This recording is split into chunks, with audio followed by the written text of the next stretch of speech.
Hi everyone, good afternoon from Pink Saltire and welcome to our Community Matters series of live streamed interviews. Today we're talking to Mel Reeve from Bi History. So Colin, bring Mel in and we'll get started right away. Hi Mel. Hiya. Can you hear me all right? Yeah? Yeah. Can you hear me? Perfect. Thank you. Thank you for joining us today. No, I'm very happy to be here. Sorry. Brilliant. No, you're all right. To begin with, tell us, how did Bi History start? How did this all begin? So I started the Bi History Project over 2 years ago now. And it literally happened because I'm quite a heavy social media user, and I was finding that I was getting a lot of my kind of information and resources about LGBTQ plus history through social media, particularly Instagram. And I just kept thinking, like, why isn't there an account that's doing specifically bisexual plus history? And like I was moaning to my friends, being like, oh my God, when is someone going to do that? And then I was like, okay, it's got to the point now where if someone else did it, I'd be kind of annoyed because I feel like I had the idea. So I just set up the Instagram account. But I'm actually a professional archivist. I work in archives and heritage. That's my job. And so after having done the Instagram account for quite a short amount of time, I kind of realized that in doing that, kind of just researching and sharing my research, it had made me aware that there were not any kind of resources, or the resources that were there were maybe not sufficient in terms of bisexual plus archive collecting, and also in terms of making people aware that there are bisexual histories in traditional archives as well. So it's kind of extended into that side of things as well. So not just exploring bisexual histories in traditional archives, but also noticing the gap in more LGBT archives. Yeah, exactly, yeah. And how do you feel, what has the response been like? How do you feel that your audience has been ready and willing? Because like 2 years, you've got nearly 7,000 Instagram followers. Yeah, it's been amazing. When I first did it, I was so nervous because I was just really worried that people would think I was trying to take something away from other members of the community, or that I was kind of being antagonistic or something. I really was nervous that people would feel uncomfortable with what I was doing. So I was like, if you look at my first posts, I mean, they're not written very well, but you can also see that I'm really not confident in what I'm saying. And then because of how nice everybody was, like, I know the internet can be a really horrible place, but because of how interested and welcoming everybody was who was following or talking about it, it made me really realize that actually what I was doing was creating a positive space where, you can talk about the complexities of exploring queer history and how it's not always straightforward, and you can't apply labels to people who didn't use those terms and things like that. That was something that it was like okay to talk about, and doing that wasn't upsetting anybody. And actually it was just a nice thing, and yeah, it's been great to see how many people are interested. And I think having the Instagram account is kind of like my evidence in a way for like the more serious side of things, in terms of, not that Instagram can't be serious, but also in terms of like actual archive and heritage work that needs to be done and that I want to do and am doing. Showing the reach that the Instagram account has and the number of people that follow it and are interested, I think is just like such a clear signal that this is something that people want to learn more about it, and people want access to this part of history as well. And I think that as a community, we've been, not just the bisexual community, but us all, we've been kind of denied that access through like bi erasure, and just missing that whole community and just missing that out. And like that has a personal like impact on you. I read your Autostraddle account about you were looking for heritage, you were looking for identity. How does it feel that if people go to Google and look for Bi History now, they're going to find your archive? It's so cool. Like, sometimes something that happens quite a lot now is I'm looking something up and it keeps redirecting me to me, which like is such a fun problem to have. But yeah, it's amazing because, I mean, one of the reasons I did it was because I felt really insecure in my identity. Like, I'd been in queer spaces where I wasn't totally welcomed because I was a bisexual person, and I found that really hard. And the kind of way I thought I could deal with that was, if I learn about my identity and if I share that with people, then maybe that'll help me feel better. And it absolutely did. And then also hearing other people say, this helps me feel better, this helps me understand the place that I have in the wider LGBTQ plus community. Like, I don't have to just sit quietly. You know, I'm allowed to be an active part of this community. And if someone's not making space for me there, then that's their problem, rather than it being my fault because I'm bisexual, you know, and that actually we can, you know, which sounds quite divisive, and I don't mean like that, but just like helping people understand that this can be something we are all part of together, rather than feeling like, you know, you're not allowed to have access either to LGBTQ plus history generally, or even LGBTQ plus spaces as well. But that's a wide conversation about like representation as well, and even like Brenda Howard is a good example of that, and her position within like Pride, right at the heart, right at the start. That representation matters. That's important. Yeah, definitely. And I think she's such a great starting point, you know, because when there are conversations around, you know, like, should we let bi people do this and all of that nonsense, you know, then it's just such an easy thing to point to and be like, you know, we wouldn't have Pride in the way that we do now if it wasn't for a bisexual woman. And I think that's something that I always point to when people kind of want to know about how can this impact people, to understand the history of the bisexual plus community. How does that make a bisexual person feel? And I think having that, just that fact, like really changed my life and really changed how I feel about myself. And I think that happens for other people as well, for sure. Like recently, doing the 50 years Rainbow Activism project, I spoke to LGBT elders, well, but bi elders for Bi Plus Glasgow, and they were discussing bi erasure 30 years ago and how it's exactly the same today. And I think like you're offering workshops and representation to how else do you feel that we can challenge this as a community? Yeah, I think lots of ways. And I think for me, the first thing to do is to ensure that, you know, by doing the work with Bi History, I'm offering resources and information to people, so that, you know, rather than it just becoming like people arguing on Twitter or whatever, you know, there's actually a positive movement forward. You know, if I create a resource, then that's something people can share if they feel like maybe not permitted to be in a space or whatever it might be. But also in terms of, I think, the power of asserting the concept of bisexual history. Like, I've seen people say that it's actually more divisive to talk about bisexual history. And I think that's really interesting, because we always talk about lesbian and gay history, and that's not divisive. We're allowed to do that, right? So then when we say, okay, what about bisexual people, we're just kind of, there's an expectation that we'll just assume that we slot in to the LNG and that's fine. Just keep quiet, don't talk about it. But just by saying, like, you know, what would a bisexual archive look like? Even though, of course, there are records of bisexual people in other LGBTQ archives and also traditional archives, but asserting that specific place, I think, is so powerful. And in the same way that it's so powerful to have, you know, for example, the lesbian archive at the Women's Library, like, I can only imagine for a lesbian person how empowering that feels. And also I know that there are records of the bisexual community and of bisexual people in that archive. So it's not to say that they don't exist, but by, you know, naming what I'm doing and taking up that space, I think can be so transformative. And also in terms of archive collecting, lots of people have got in touch with me to say, you know, that there are lots of records of the bisexual community and of bisexual plus activism that are not being taken in by traditional archives and also by LGBTQ archiving, although that's not to say that those projects aren't also doing that. You know, I don't want to criticize that at all, but just that stuff is getting missed. And I think that's because people feel like they aren't allowed to take up that space in that archive, or that they aren't important enough. So I think by doing what I'm doing, hopefully, and I think I can see this happening, is it's encouraging people, even if they don't engage with me, to then think, okay, maybe I could engage with a traditional archive service, or even a queer specific archive collection. Mm-hmm. And not just making these available to everyone online and through Instagram. You do workshops, and you're open to having collaborative work. What sort of things would that like entail? What if anybody wanted to get in touch and work with you in regards to that? Yeah, so I did a series of workshops at Glasgow Zine Library. So we have a small archive collection. The Bi History Project is the Instagram account, and then also a small archive collection.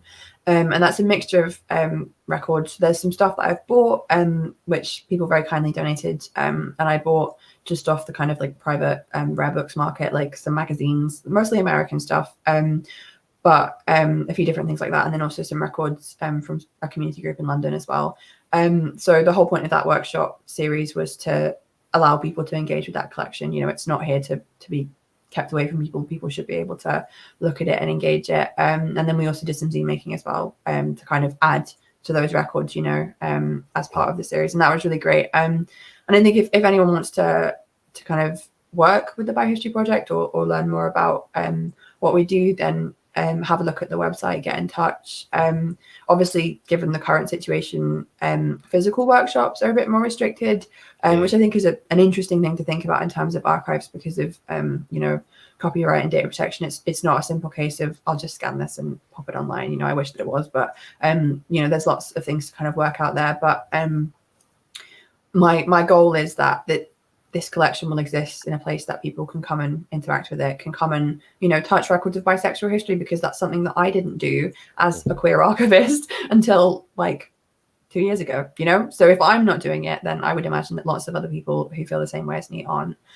So hopefully, you know, by doing what I'm doing with the project in terms of the workshops and then also the archive collecting, that's going to encourage people to seek that stuff out, and then also hopefully engage with what we have as well. But it's an amazing, like, it's amazing to have you in Scotland, because you've got the professional side and you've got the community personal side, and to be able to consult with professional archivists and then community-based groups, that's an important point for inclusion as well, and for moving the conversation forward. You mentioned donating. How can people donate, and what are you looking for? What would you like? So I've said record a lot, so just to clarify what that means for anyone who might not know, a record is just a word that you use in archiving for something that is a record of something, basically. So that could be like a letter, it could be a photo, it could be minutes from a meeting, anything like that. So if you are a bisexual plus person and you have any records, we're currently not doing digital collecting at the moment because that is quite complicated in terms of the infrastructure that you need to do that properly. But if you have any physical records of your activism as a bisexual person, your life as a bisexual person, or a bisexual group that you've been involved with, anything like that, then please just get in touch. So my email address, I'm going to try to remember this, is bihistoryarchive@gmail.com. But you can also just go to the website bi-history.com. And there's a kind of like form you can fill out to contact. So if you think you have something, you know, talk to me. We can talk about whether, you know, you might think, oh, well, I don't know if it's important enough. But, you know, don't let that stop you. We can talk about it. I'm sure it is. And it's also just such a nice way to get kind of chatting to people. So even if you just have, you know, questions about what I'm doing, anything like that, then yeah, I'm very happy to talk to people. So just get in touch and we can see. So posters, leaflets, tickets, conference meetings, the lot you want to know about. If there's bi or pan on it, you want to know that. Absolutely, absolutely. And what about the future for Bi History? You're saying about you've got a small section and was it Glasgow Zine Library? Are you talking about getting premises? Are you talking about building it to a bi centre? A bi heritage centre. That's my dream. I'm kind of working that out at the moment. I don't want to say what I'm kind of looking into at the moment because I don't know if it's going to come off and things like that. So, but the plan is, the goal is, aside from having an entire purpose-built building that we spend thousands and thousands of pounds on, obviously that's not going to happen. It'd be nice if it did, but probably not going to happen. But aside from that, the plan is to have it in proper archive storage, accessible, catalogued, searchable, with me overseeing it as a bisexual person, because I think that's really important to have that kind of comfort that if you come and you have stuff to donate, if you want me to do a workshop, whatever it might be, that you're engaging with someone from that community, which I think is true across all archive collecting. It's so important for the people in that position of power, because I absolutely am in a position of power as someone who's had access to the training and work that I've done, that I'm doing that from my community. So yeah, my plan is that people will know to come to Bi History if they want to do research, if they want to just engage, if they want to use stuff for workshops and things like that. So yeah, we're definitely still very in the early stages, I think, of what I hope to build, and hopefully it will be accessible quite soon, but yeah, I don't know exactly when that's going to happen. Well, what you've got is already really, really accessible, and I think what you're saying, that about that basis, that foundation of trust, where you can donate to this archive and the materials will be respected and treated ethically, that matters. That's really, really important, especially for communities, not just the wider LGBT community, but specific minorities within that, may it be trans women, may it be bi people. I think that that's relevant, and it's really important to acknowledge that power dynamic. Absolutely. You also done you were in the Bible. Was Yes, it I was. I was in the first one. It was. It's not the New Testament's one, is it? It's the first No, one. first I one. thought that. I did wonder. Can you tell us a bit about that? Yeah, so that's actually I should start with that when people ask me how biohistory started, because I got I wrote an essay for Monstrous Regiment for the Bible, and it was about kind of my journey to wanting to learn about bisexual history, and there's a bit in there about sorry, my cat's just come in and I'm batting them away. There's a bit in there about me being at uni and wanting to write an essay on a Shakespeare play and being told that I was like reading into it a bit much when I wanted to do a queer reading. And that's just such like a key point in my life for me, where I started to think about, you know, I'm in education, I'm learning about, so I did English as an undergraduate, and then went on to do my master's to become an archivist. So this is what I want to do with my life. It's what I want to learn about. And I'm starting to realize that these structures aren't aware of and maybe aren't interested in a lot of cases in being inclusive of LGBTQ plus people, and also particularly bisexual people. That was really exciting to write that essay and to have that experience of community as well, of being in a book with a load of other bisexual people, and reading their experiences and stories, and that had a really big impact on me, I think, and got me really excited about what would bisexual community look like, because I think it's not something that I'd really thought of. I was like, we are individuals that go to LGBTQ plus spaces, and that's what it's like. But then I was actually like, no, there is such a thing as bisexual community, and what can that look like, and what can that do? And that was really, really important for me. It sounds really powerful. It would resonate with a lot of people listening as well, that experience of connection, of having that community. Amazing. I love that. Absolutely love that. Power of books as well. I ask everybody about how they're coping with current lockdown and how they've been dealing with this and processing this. And I follow you on Instagram, so I know that you've been doing a lot of swimming. Has this been your new coping mechanism? Yeah, so I am so lucky that the person I live with can drive. So we have access to a lot of the outdoor world that would otherwise be quite difficult to get to. So I like swimming anyway, but in lockdown, I've decided to be a person that can do wild swimming. And it's been amazing. Like it's hard because it's really cold and there's fish. Yesterday we went swimming and I saw a really big fish like jump up and out of the water, which I'd not seen before. And I was like, oh my God, okay, right. I'm gonna have to just breathe through this and not think too hard about it. They're not interested in me. But yeah, it's been really great. And I think I've changed quite a lot as a person since lockdown. I'm definitely becoming outdoorsy now, which I don't know if I was before, but that's a big claim. That's a very big claim. I couldn't make that claim at all. But I do like the whole, it's not interested in me, just breathe through it. That's definitely transferable skills there. Yes. Definitely. So we've been through your Instagram website. You've got workshops. You've got loads on Instagram. There's loads there to go through. People could spend 6 months going through that and just learning and building on it. And donating. It's not just tickets and posters and similar that you want to be donated. Surely you'll want some money to do some more buying and purchasing. So I haven't got any kind of donation for money at the moment because it just feels weird when it's just me. And it was so nice. We got, I think, about £150 for the buying stuff, and you can see on the website how that was spent, and the breakdown. But what you can do, I'm going to do a little plug now, is I've made some zines. I like so these. Yeah, so these aren't out yet, and I'm waiting on delivery of there's 3 different zines, which I'm going to be selling. So if you want to contribute money to Bi History, the best thing to do is to keep an eye on our social media, and also social media for my zine press, which is FOMA Press, FOMA Press. So just at FOMA Press on Twitter and Instagram, and on Etsy as well. So you can buy the zines. And there's this zine, which is like a printed version of some resources that I made. You can't really see, but so I know some people find it easier to learn when reading rather than on websites and stuff. And also I thought might be a good way to kind of share it out with people who aren't so online. And then there's also an updated version of a zine I made a while ago called Actively Bisexual, which is about bisexual activists. And a zine I made called It's Radical to Exist, which is about, it's kind of a how-to explainer of basic archiving principles in the context of LGBTQ plus archiving, to educate people who are interested in donating, and also for archivists who work in those roles, who might want to learn a bit more. I specialize in data protection in my day job.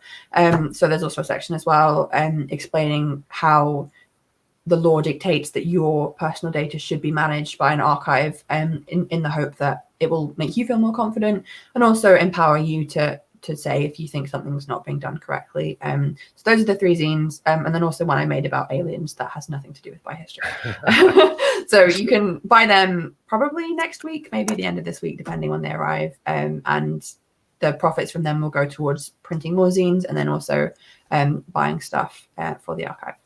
So we need to get you back on to talk about data protection. Yes. And zines and aliens. Yes. Your specialities. I'm getting excited thinking about in like 20, 30 years time, you getting one of your own zines back. Original cool. zines back to the archive. That would be really cool. I like that. Well, thank you so much for joining us today, Mel. Thanks for sharing all about, thanks for creating the archive, because I think it's a benefit to the whole community and wider society. And thanks for joining us today and explaining a bit about how people can get involved and what you do and how they can donate. And I hope people do. I hope you get a few things put forward. Yeah, definitely. Thank you very much for having me. You're welcome. A pleasure. A pleasure. Thank you. Before we go today, I wanted to explain that on Thursday night at 7 p.m, we've got activists, trans and non-binary activists from the Lib Dems, Scottish Labour, Scottish Greens, Out for Indie, no Conservatives yet. Have I missed somebody? I think I missed Labour, Scottish Labour, but they'll be joining us on 7 o'clock on Thursday night. So look out for updates about that and I'll give you some more details. And again, thank you for Mel for joining us, and thank you Colin, who's given me some tech support. Thank you, Colin. Cheers.